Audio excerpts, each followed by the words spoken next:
Hello, this is Reverend Angelia with today's Bible reading. Today's Bible reading is from 1 Corinthians 11, Propriety in Worship. I praise you for remembering me in everything and for holding to the teachings, just as I passed them on to you. Now I want you to realize that the head of every man is Christ, and the head of every woman is man. And the head of Christ is God. Every man who prays or prophesies with his head covered dishonors his head. And every woman who prays or prophesies with her head uncovered dishonors her head. Now these things are old traditions from back in Judaic tradition. We don't do these things anymore. Nowadays, a woman can do anything a man can do. We can go serve in the service. We're not the little, woman chained at home. And who would want to be that? Of course, men enjoyed that back in the day. They got all the benefit from that, and we got to work until we died from that. So, of course, they liked that. But again, and covering your head, the Muslim women still do this when they pray. I go to the iftar dinner every year, so that's something that, I do see. And again, that's a tradition.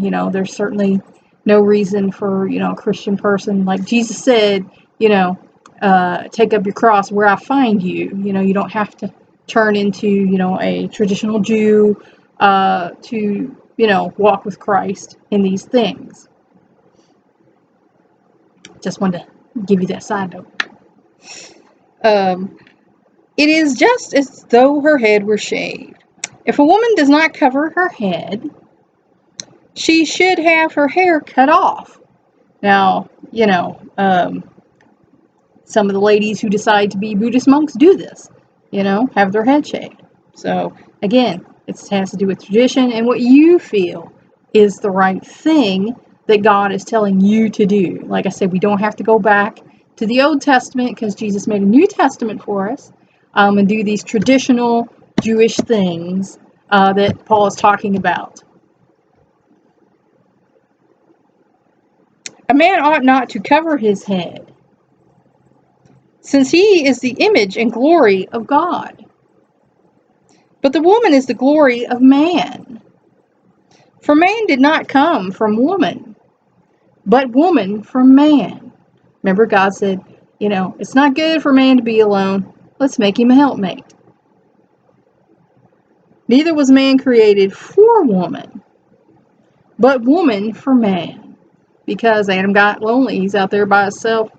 Didn't have anybody with him. He needed a woman. For this reason, and because of the angels, the woman ought to have a sign of authority on her head. Now, let's go back to that. It does talk about in the Old Testament how angels came down and had relations with women, and then were born these mighty heroes with 6 fingers and 6 toes. God was like, no, this needs to stop. This is supposed to be men and women's deal. You guys need to stay out of it. And some schools of thought believe that's when the war started in heaven. Some people believe the war started before people ever, started and finished. It's just up to different, theologians' opinions, because none of us were there. We don't know what happened. On that, is. In the Lord, however, woman is not independent of man. Because remember, woman was made to be a man's helpmate. We're supposed to help each other get through this life. Nor is man independent of woman. Again, see? Men and women, we're supposed to be together. We're supposed to help each other get through this life. As Prince said, dearly beloved, we're gathered together to get through this thing called life. But everything comes from God.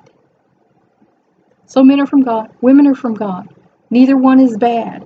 We have bad ones in each sex. But by itself, neither one is a bad thing. It's not bad to be a woman. It's not bad to be a man. Judge for yourselves. Judge for yourselves. I think that means you're not supposed to be judging other people's choices regarding men and women. Is it proper for a woman to pray to God with her head uncovered? And again, if you've never covered your head, there's no reason for you to decide to become a traditional, Jewish woman from the Old Testament times, or the just barely into New Testament times. So, walk where Jesus found you. Does not the very nature of things teach you that if a man has long hair, it is a disgrace to him? And again, that's a traditional thing. Since the late 60s, a lot of men have had long hair. Personally, I think men's long hair is beautiful. To me, that's just beautiful. Because that's how God made this person. It's just have this long, beautiful hair. I think women and men, should do what they want to with their hair. But that a woman has long hair, it is her glory. For long hair is given to her as a covering. If anyone wants to be conscientious about this, we have no other practice, nor do the churches of God.